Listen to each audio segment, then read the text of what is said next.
Hello, BookTube. From a gray, overcast, slightly rainy day here in Boston. Raw, extra humid, so that the conditions are what former Mayor Menino of Boston used to call the niches. The conditions are just inimical because it's a little too chilly to go out in a t-shirt or a polo shirt or whatnot, but it's so incredibly humid that the minute you put on any kind of layering, you're hot even though it's cool. It's This is where winter colds come from. But we have mail, and I thought I would try a second day in a row to open the mail on camera. I have fallen completely out of the habit of opening mail on camera. And as a result, books are piling up that are not being talked about and that you're not seeing. I like you to be able to see what's coming out. So let's go through what we have here. It's a discrete little pile. We'll start off with periodicals. Elle Decor came in, of course, for instance, one of these interior design magazines that for some odd reason I really like. The first half of them, the first half of all of these magazines are extremely expensive ads. Ads for things that are so expensive that oftentimes you will be told in the little thumbnail description at the bottom that the price is available upon request, because they don't want to tell you, they don't want to outrage you with the fact that a piece of cheap pewter made by slaves in China is $20,000. Like this thing, for instance. Look at that. That right there, that green thing, is a chair. You can't be comfortable on it. You can't relax on it. It's a punishment to sit in it. But it is nevertheless $1,195 for that. That is 4 pieces and 2 screws. Your kid could make it in shop class, but it's $1,000. And we won't see this thing, Traditionnel Perpetuel Calendar Chronograph. A chronograph is a watch. That is a wristwatch. And it tells you price available upon request because it's probably $50,000. The first half of these magazines is always that. It's always ads for the ultra wealthy. But then in the back half, you get house profiles. You get profiles of places that people actually live, or at least pretend to live. The first one is a storied Hollywood estate that is reimagined by a loving family. And the loving family is these 2 young gentlemen and their baby. There they are at their wrought iron gate. But the first picture that we see of their house is this thing. That also is purportedly a chair. And it's in this little space.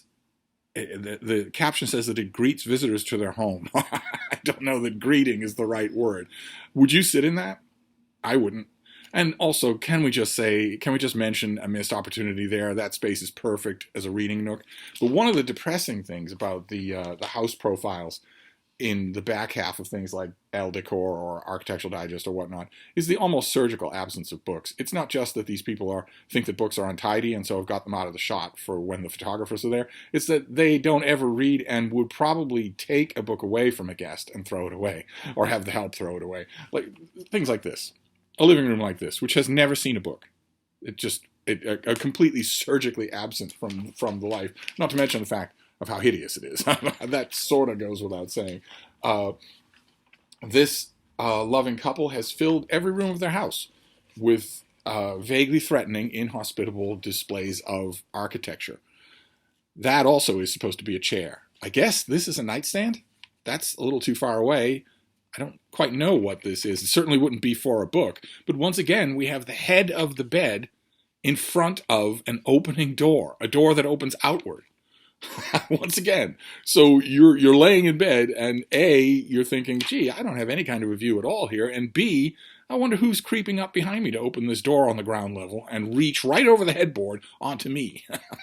And there's also this. That's a piece of artwork they chose to put on here. It's a 70-year-old woman who's pregnant in a wedding dress. Yeah, it's just exactly what you want. It sets just the right tone. I must admit, the next space is in Gramercy Park, which is a Tony neighborhood in New York City that I used to know quite well. And the space here, the house is a little bit more interesting. Let me get you the proud house owner. There is the proud house owner and 2 children. Needless to say, all of these people are gay. So all of these children are surrogate children. They're all adopted or bought or whatever. But you can see from this picture of the happy homeowner, his penchant for doing the wrong thing. Those walls are mishandled. and you can see that definitely in his own living room. This is his living room. That is an extremely intriguing big piece of art to put over a fireplace. It will follow you around the room. It will be a conversation starter, and it has a certain sort of thirst trap aesthetic appeal. But then look what the owner does to the wall. The thing is completely lost because there are 50 other paintings. When that's not the way to do it. A painting 1 foot off the floor? That's not the way to do it at all. You want the painting to have room to show itself. And here it doesn't at all. And also, I think some of you probably picked it up, but I will zoom in on it just in case to give you the extra horrors. You weren't wrong. Those are books in the fireplace. So let's just hope that our host never actually forgets. This has really neat architectural details. This Gramercy Park building goes up probably 3 or 4 stories. And you think when you're looking at it, what could have been done with this space if the owner didn't very obviously hate books. Hate books and also hate any kind of, it looks like a high-priced hotel rather than a place where people live. Then we move, oh, what's the matter, baby? Hi, baby. No, I'm not going to take you to Gramercy Park, baby girl. I'm not going to take you anywhere. Do you want to get down? Is that what you're fussing about? Oh, God, how are you going to do that? Go on. Oh, don't stop there, though, baby. You should go all the way to the floor, oh, baby. All right, well, she's going to stop in the most inconvenient spot. It's her universe. We're just living in it. Then we move on to Palm Springs. Here is the very inviting outside of this house in Palm Springs. It is a flat warehouse under lava flows in fire-inviting stripped hills. Why anybody would live in these places, I don't know, except that you're an hour's commute screaming on your cell phone away from your subordinates at whatever, studio satellite service you happen to be part of. Otherwise, why on earth would you do that? But your eyes weren't deceiving you. That is an ugly metal cactus. So somebody looked at the ugliest plant in the world and thought, how can we do this even worse? How can we make this even uglier? But this is hilarious. This is the homeowner. He's in a very fashionable skin-tight black t-shirt. And his quote is the funniest thing in this magazine. The quote is, cozy was the term that kept coming up. That was the prerequisite for everything. That is the owner talking about the aesthetic that runs his house. And the picture of the living room where they place that quote is this. That just yells cozy, doesn't it? But it gets even cozier. Take a look at the decorations in the kitchen. Doesn't that just say cozy? I swear, these jokes write themselves. Needless to say, this is a huge, hideously ugly home. It is nothing about it is cozy. Every one of these rooms is just some sort of sterile nightmare. But then we move on to New Orleans, and this was the strangest house profile in the issue because it's the profile of a home of the historian Walter Isaacson. And it's light and airy, and the chairs are very appealingly all facing each other, so that you get the impression that this is kind of a salon, a room where a lot of people would gather and it would be very comfortable to sit and talk. But what's missing? Books are missing, completely missing. Not only from the living room, but from every single room of one of our foremost living biographers. Maybe he has a study that he just hasn't let decor see, although that looks like a study, and it has virtually no books. And also very ostentatiously no computer. Maybe he carries his laptop around. But we move on from there to Silicon Valley. And things don't get a whole lot better, but this is the house, and it is pretty attractive in its bones. You could do something with that. But in every situation, in every photograph, there are missed opportunities. Like, for instance, this. Look at that. Those shelves, that alcove is built in to the wall. Underneath naked wood beams with with French doors on either side. Imagine if you took this settee and put it flush with this corner, so back to that corner, stretching out this way.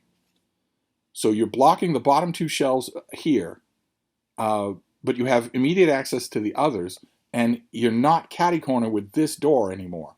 I know the aim here was probably to have this thing sticking out into the floor, but if you do that, you ruin a reading nook, because the shelves that are essential to a reading nook are inaccessible. They're sort of a chiropractor's move away, and you don't want to do that.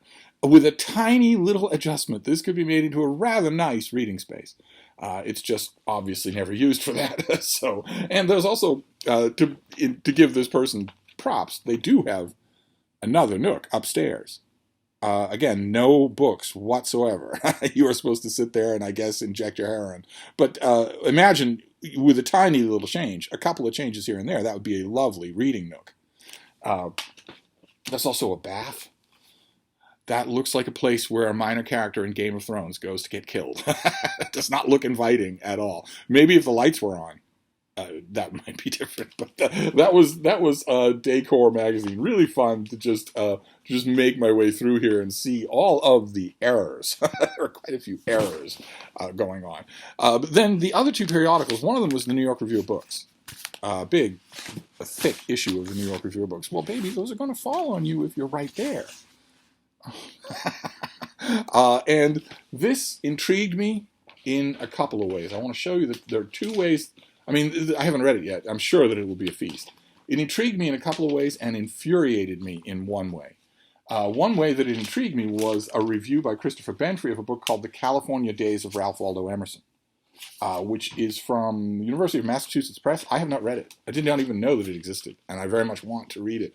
And another thing in here that is very much of interest to me, let me see if I can quickly find it. Yes, is Mark Ford reviewing a roundup of T.S. Eliot books, one of which is Eliot After the Wasteland by Robert Crawford, which I'll be very interested to see what Mark Ford has to say about that. There's a surprisingly long review here of that new biography of Agatha Christie that struck me as kind of make-weight. And there's also a long and, it looks like, really engaging view of... what's it called again? The young, that book about German romantics, The Magnificent Rebels. That also gets a long review in here from Kwame Anthony Appiah, which will, I'm sure, be interesting to read. But you'll no doubt be curious to know what it was that infuriated me, and I will show you. I will show you what it was, because this just has to stop. Well, it's not going to stop now, but it really should have stopped a few years ago. This is what infuriated me. This is Joshua Cohen giving a long and, I presume, damning review of Jared Kushner's new book.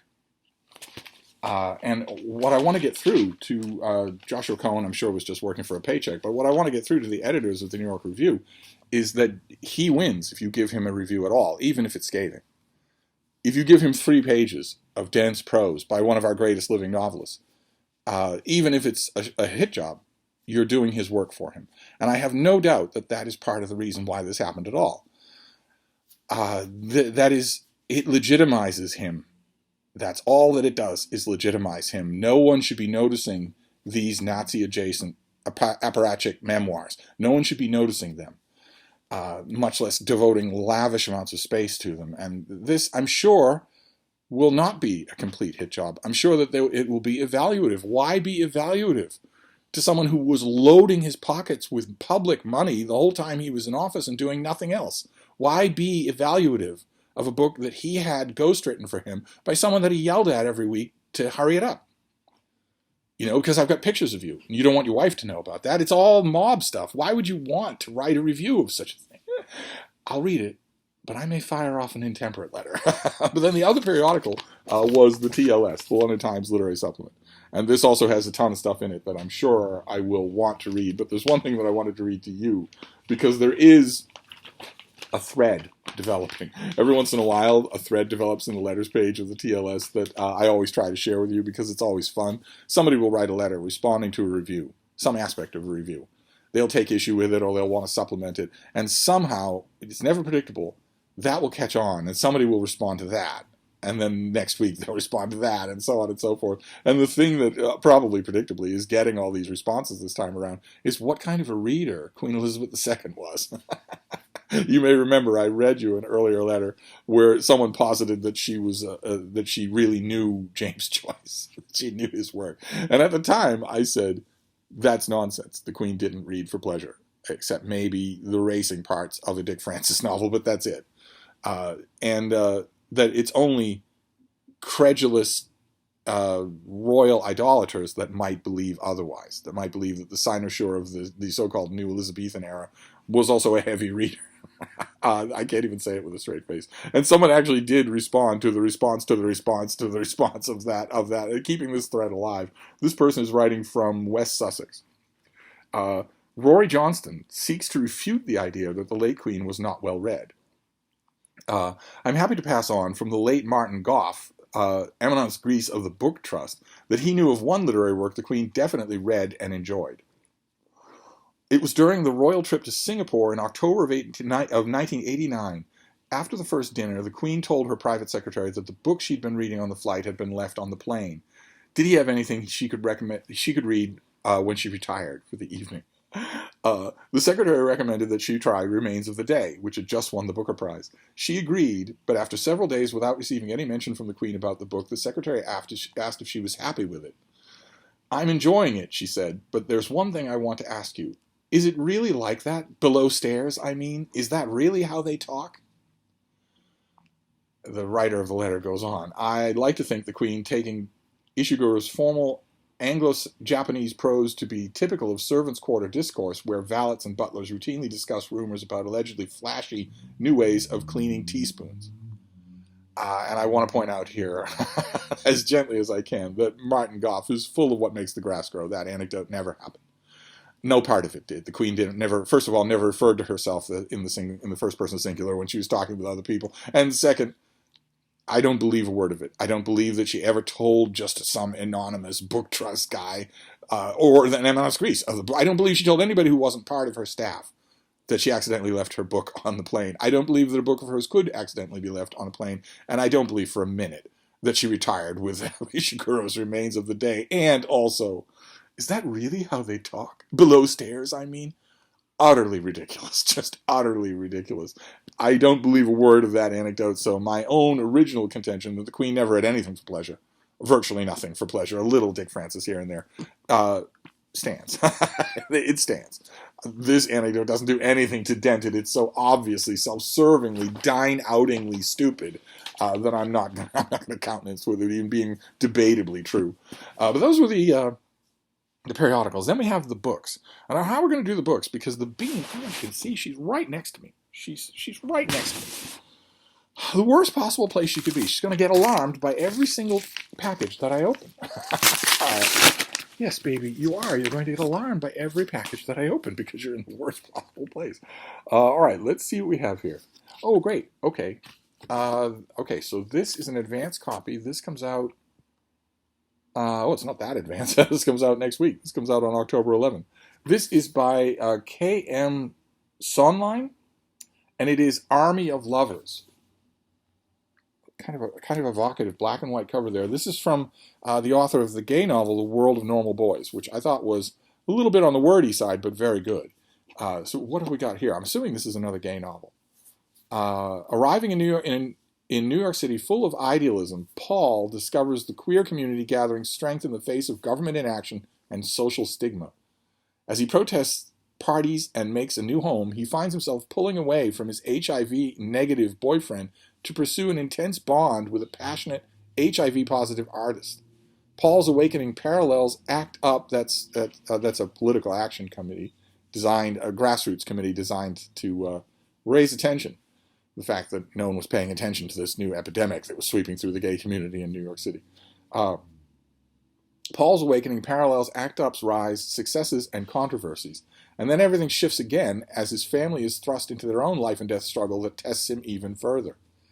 Predictably enough, the novel is born out of the author's own activism in the 1980s and 1990s. And it blends history and fiction into an exploration of memory, community, and love. Okay, well, this author has substantial credit in the Bank of Steve. The World of Normal Boys was very good, so I will give this one a try. Now we alarmed the baby again. Frida, are you sure you don't want to go down on the floor or come back up on your perch? You just want to stay there? I mean, honestly, little girl. Okay. Okay, what is this next one? This is, looks like a kid's book. Yeah, this is a kid's book from Story Publishing. This is by Osofu Jones-Quartey, illustrated by Ndubisi Okoye, and it is Love Your Amazing Self. Let's see here. Encourage mindfulness and inspire confidence with this unique collection of lyrical meditations for kids ages 7 and up. I want to point out here, I know that it's utterly useless in the 21st century, but I want to point out that instructing someone to love their amazing self is neither encouraging mindfulness nor inspiring confidence. It's inspiring vanity. But anyway, with words written to be read, sung, and recited aloud, hip-hop musician and meditation teacher, I'm pretty sure I'm not doing his name justice, Osofu Jones-Quartey, shares original verses that celebrate the ever-important values of joy, resilience, empowerment, and self-compassion. More important to be compassionate to others than yourself. More important to love others than to love yourself. It's more important to celebrate others than to celebrate yourself. But let's see here. Reflections and activities such as the blow a bubble activity, which offers a helpful lesson on paying attention, encourages readers to embody the book's messages. Oh, interesting. So in addition to, let's see what this looks like. In addition to these meditations, you also have exercise. That would make this really good to read to kids. That would be really, really good. Okay, great. So, okay. So this is what you get. This is what the pub sheet was referring to. Amazing action. So you get all sorts of things that you can do with young kids. Great, fantastic. So this, I don't have a specific date on this. It says November, but this is, if this strikes your fancy, this is coming out next month, and is very interactive. Most kids' books are not. That's very interesting. Let's see. Let's move on here. Another shocker for the bean. Baby, you could be up on your window. You could be avoiding all of this. Why don't you? Let's try it here. Come back up on your shelf. There we go. There we go. Oh, see, you're nice and comfortable there. Sorry, the drama never ends on this channel. Oh, great. Oh, fantastic. Okay, no pub sheet here, but talk about having credit in the Bank of Steve. Good Lord, it doesn't get any better. This is David Kwaman's new book, Breathless, which, much like Orhan Pamuk's book on, what was it called? I don't remember the name of Orhan Pamuk's book. Isn't that terrible already? He did a historical novel about a plague. This also, there's a broad umbrella here of things that we are going to call COVID-19 works. And this is David Kwaman's book specifically about COVID-19 from one of the greatest science writers working today. Fantastic. Okay, so let's see what we have here. This book traces the fierce journey of SARS-CoV-2 through the human population as seen by the scientists who study its genome, its ever-changing nature, the much-argued question of its origin, and its capacity to kill us. David Kwaman expertly shows how strange new viruses emerge from animals into humans as we disrupt wild ecosystems, and how those viruses adapt to their human hosts, sometimes causing global catastrophe, a phenomenon that he predicted in his book Spillover. The whole book is about that. About how so-called wet markets and bushmeat are going to lead to virological disaster. He explains why this coronavirus will probably be a forever virus, destined to circulate among humans and bedevil us endlessly in one variant form or another. As scientists labor to track it, comprehend it, and control it with their high-tech tools and methods, the virus finds ways to escape. Yes, that is almost certainly true. It didn't need to be true. It didn't need to be true. In the first 3 months of 2020, this thing could have been eradicated. But no country on earth, except for a handful of European countries, had the political will, which is what you needed. You needed the political will to seriously inconvenience 100% of your population. You do that, if everyone in the world had done that for the first 3 or 4 months of 2020, this thing would be eradicated, effectively eradicated. But instead, it was allowed ample opportunity to grow, to spread, and to mutate. So based on interviews with nearly 100 scientists, including leading virologists in China and around the world, Kwaman explains that infectious disease experts saw this pandemic coming.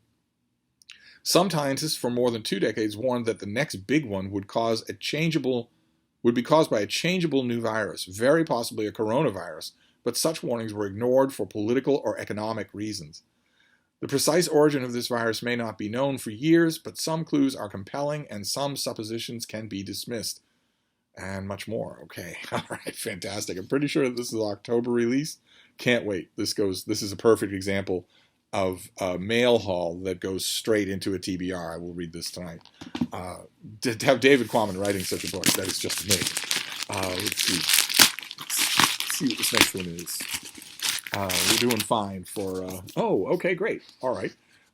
This one's a double. We've already seen this. This is by Sarah Gristwood. It is called The Tudors in Love: Passion and Politics in the Age of England's Most Famous Dynasty. So you have the main suspects right there. Let's see here. This comes out in December. Yes, December. Why did Henry VIII marry 6 times? It's not a mystery. There were 6 different reasons. Why did Anne Boleyn have to die? That also is not a mystery. Why did Elizabeth I's courtiers hail her as a goddess come to earth? The dramas of courtly love have captivated centuries of readers and dreamers, yet too often they're dismissed as something existing only in books and song, those old legends of King Arthur and chivalric fantasy. Okay, they're never dismissed as that. You want to watch for straw men. Not so. In this groundbreaking history, the author reveals the way courtly love made and marred the Tudor dynasty. From Henry VIII declaring himself as the most loyal and most assured servant of Anne Boleyn, to the poems lavished on Elizabeth I by her suitors. The Tudors reenacted the roles of devoted lovers and capricious mistresses first laid out in romances of medieval literature. Okay, well, I actually haven't read this yet. I'm kind of waiting for the finished copy, but this is a second copy of the ARC. So if one of you is very much interested in the Tudors, I'd be happy to send this to you. Especially if you feel like reviewing it for me. Keep in mind, these offers are all made adjacent to the fact that, in addition to being a super sexy influencer, I'm also one of the editors of an online literary journal called Open Letters Review, which has a pretty good masthead and is a very good place to start on either an active side gig or a full-blown career as a book reviewer. I'd be happy to do that. I'd be happy to send you books. I'd be happy to help you with that. I'll leave a link to Open Letters Review if I remember to do it. If you feel like you might want to try that, feel free. Plenty of people have done it, and I don't think many have regretted it. But I'd be happy to send that to you, especially if you want to review it. Let's see what this next one is. I'm getting many pub sheets. Oh, all right, great. This one has a pub sheet. What have we got here? This next one is a novel of some kind. It comes out on October 11th. So next week again. Wow, this doesn't often happen. A long list of author events. Wow, in person author events. That's amazing. You never see that anymore. But this is a novel called The Confessions of Matthew Strong by Usman K. Power Green. Usman. Let's see what we have here. This comes out on October 11th. That's its release date from the folks at Other Press. And in it, the author offers a wholly original psychological thriller, spinning timely commentary on white supremacy and race in America. Here, the author explores relays. Okay, that's a misprint. That's a typo. So the author either explores or relays the story of Allegra Douglas, newly awarded Distinguished Chair in Philosophy at her top-tier university in New York, who is abducted by white supremacist Matthew Strong, a man unhinged by racism, looking to bring about a new revolution. It's a thriller that Colson Whitehead readers and fans of Lauren Wilkinson's American Spy alike will come to. Okay. It also weaves Southern Gothic tradition, contemporary and historical fiction. As a student of history, the author draws on research to craft this rich novel rife with lessons about the ebb and flow of progress and backlash to it. In his latest novel, he succeeds in spinning an absorbing tale that conjures the ways in which white supremacy perpetuates through history up to and including today. Okay.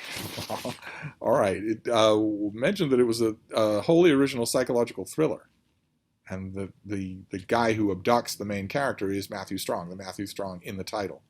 If the book's message is that in addition to the psychopath Matthew Strong, I also am the villain, then I'm not interested in it, obviously. And if the book's message is even broader than that, that Matthew Strong isn't even unusual, then the author spends too much time on Twitter. I'm not going to look and see how much time the author spends on Twitter. I'm going to give the book the best possible shot. One could argue that the story begins the night Allegra Douglas is awarded Distinguished Chair in Philosophy, the same night her grandmother dies. Or before that, the day Allie left Birmingham and never looked back. Or even before that, the day her mother disappeared. But for our purposes, Allie's story begins at the end, when she is finally ready to tell her version of what happened with Matthew Strong. Allie is a survivor. She survived the newly post-Jim Crow South, she survived cancer, and she will survive being stalked and kidnapped by Strong, a white supremacist seeking to ignite a revolution. The surprise in this doesn't lie in the question of will she be taken, it lies in how she and her community will outsmart a tactical madman even after she's gone missing. From the beginning, Allie had the clues, in a spate of possibly connected disappearances of other young black women, in a series of recently restored plantation homes, in letters outlining an uprising, in maps of slave trade routes and old estates, in hidden caves and buried tunnels, and finally, in a confessional that should never have existed. She and others in her community just have to make the case strong enough for the FBI and police to listen. This is when Allie herself disappears. Matthew Strong wants her, a philosopher who spent her career studying the mindsets of slaveholders, to share his mission with the world, but her community won't be ignored. Okay, that certainly does sound interesting, and this comes out, in a week, so this goes on the TBR for tonight as well. We'll see what this author has in mind. Who is this author when he's at home? He is the program director of Africana Studies and an associate professor of history at Clark University. He's the author of Against Wind and Tide, the African American Struggle Against the Colonization Movement. And his writing appears in Harlem Renaissance Revisited. He has been featured on All Things Considered, C-SPAN Book TV, and NPR's history podcast Throughline. Okay. So this is his second book, and is this his fiction debut? I'm not seeing any list of other novels. Maybe this is his fiction debut. Yeah, the only other book that's listed is Against Wind and Tide, which was a work of nonfiction. Okay, great. Fantastic. The Confessions of Matthew Strong. Kind of interesting that that intimation at the end of the summary that we just read. Keep in mind, the summary is not the book. The summary is someone else writing, the publicist writing that for the publisher. It's very interesting. But there's an interesting note at the end there where it almost sounds like Matthew Strong wants her cooperation. Somehow. The cooperation of his victim. I am intrigued. Absolutely. So I'll read it tonight. It and the David Kwaman go on the list for tonight. Let's see how many more. And I had reading all planned for tonight, but mail halls tend to disrupt that because, if it's something that's coming out in a few days, I really want to get to it. All right, so this next one is also a finished copy. This one comes out on the 25th of October, so I have a little bit of time. It looks like this is also a novel. Let's get rid of all of this. I don't need your mother's recipe for bouillabaisse. Yeah, this comes out at the end of October. This is by Simon, how on earth do you say your name? Maurer? It's called Ancestry. Simon Maurer, Ancestry. In his latest novel, New York Times bestselling author and Man Booker Prize nominee Simon Maurer turns an eye to his own family tree. Well, what else would he do in 2022? Make something up? Tracing his lineage from his great-great-grandfather Abraham Bloch, who grew up in a working-class Suffolk village and left home to pursue life at sea, to George Maurer, a soldier on his father's side of the family, the author pieces together a vibrant, intimate snapshot of 19th century England. Does he make anything up in this novel? Does he make anything up? is what I want to know. I'm having a real rough time with that in 2022. Interspersed with images of archival documents. Okay, so the characters in your novel, you're showing pictures of archival documents describing them. So they most certainly are not made up. They most certainly are not fictional. You are presenting the results of your genealogy research. Interspersed with images of archival documents such as baptismal registrations and census records, this novel nimbly blurs the boundaries between historical fact and historical fiction. No, it doesn't. No, it doesn't. It's either fact or it's fiction. If you're calling it a novel, then it is a work of fiction. So if I say this character is poorly drawn, you absolutely cannot come back and say, well, here are the baptismal records. I can't. The character can't be poorly drawn because they really existed. No.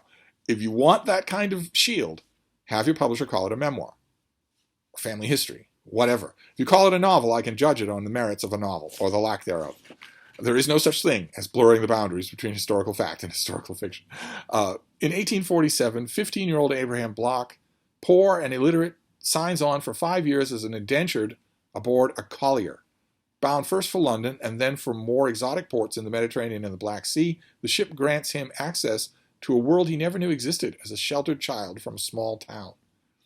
When he returns to London after his international escapades, he has a chance encounter with a charming seamstress named Naomi Lullum, who bore a child out of wedlock and rents a room for Abraham's aunt and uncle. The two form an instant attraction, and Marr envisions how their courtship might have unfolded. Okay, shifting focus to another branch of Marr's family, Ancestry also explores the life of George Marr, private soldier in the 50th Queen's Own Regiment of Foot. George marries Anne Scanlon, an Irish woman he affectionately calls Annie, in Manchester, before leaving to fight in the Crimean War. In his absence, Annie must care for herself and her children with paltry wages and make her way in Victorian society, which can be an unrelenting place for a single woman. Okay, all right. So there's the story of George Marr in the 19th century, in the mid-19th century, in 1847. And then there's the story of George Marr, who is a descendant of Abraham Bloch. Either way, it sounds like this is not a novel, but two novellas. It does, unless maybe the author is going to wind those together somehow. They seem very separate to me. Many questions. The only way to solve it is to read it. I will read it next weekend. I'll put this on the pile for next weekend. Because I've already bumped two things to read two books tonight. Then we have a little box. We'll see how we fare to finish this out. Let's see what this last one is. I'm just making a pile on the floor, a mess on the floor. I'll get to it when.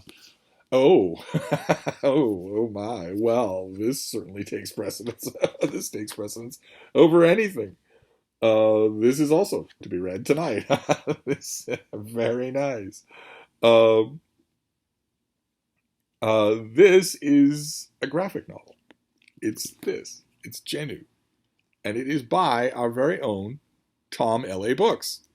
With the co-creator here is Franquelli Fastovets. I know I did that wrong. The writers are Tom L.A. Books, Alex Franquelli, and Giulio Strubeck Tomasi. And the artist is Alexandra Fastovets. And the letterer is Francesca Colasanti. And this is a black and white graphic novel. You've got a grayscale graphic novel there, written by Tom L.A. Books. How wonderful that he sent this to me. What have we got here for the back? Homo sapiens represents the evolutionary zenith of the genus Homo. Says Homo sapiens.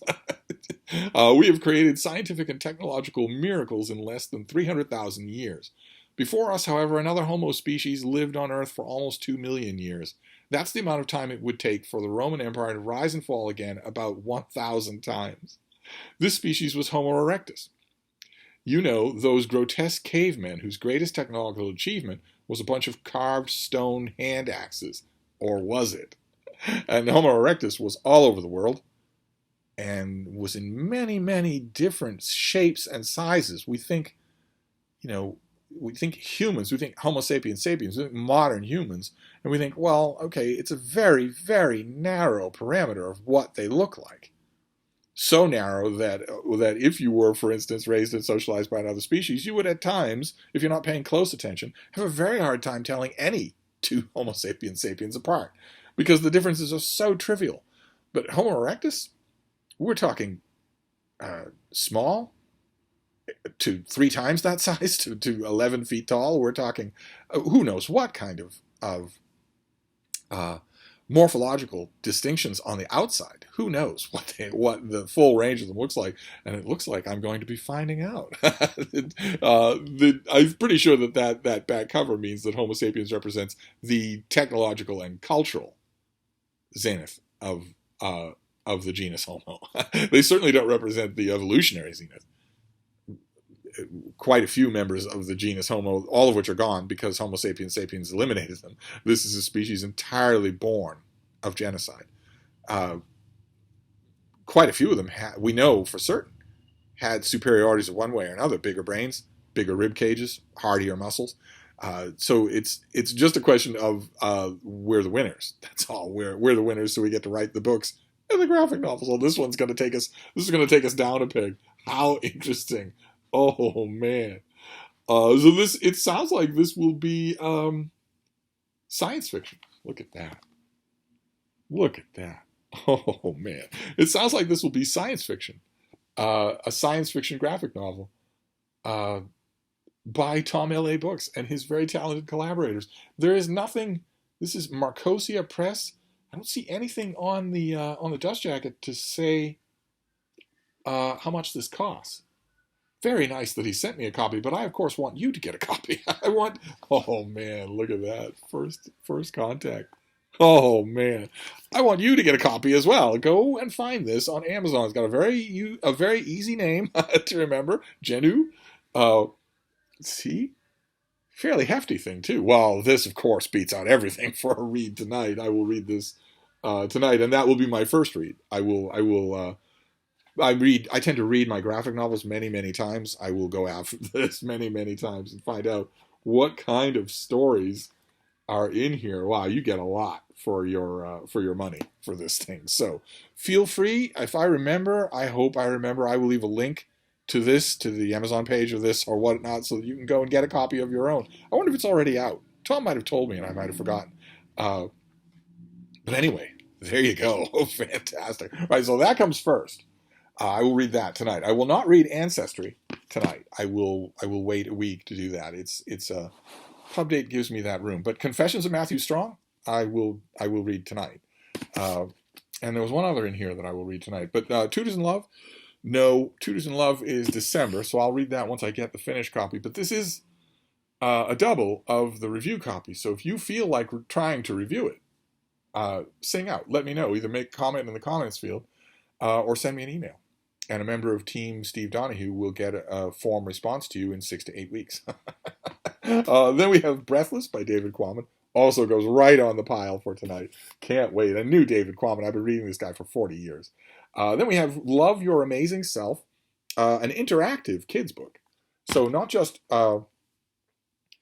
hip-hop meditations on, affirmation and, hold your head up and that sort of thing, but also little things, games that you can do. So if you're an adult and you're taking a kid through this book, there's going to be things for you to do together. That is not as common as you would think in kids' books, so that's great.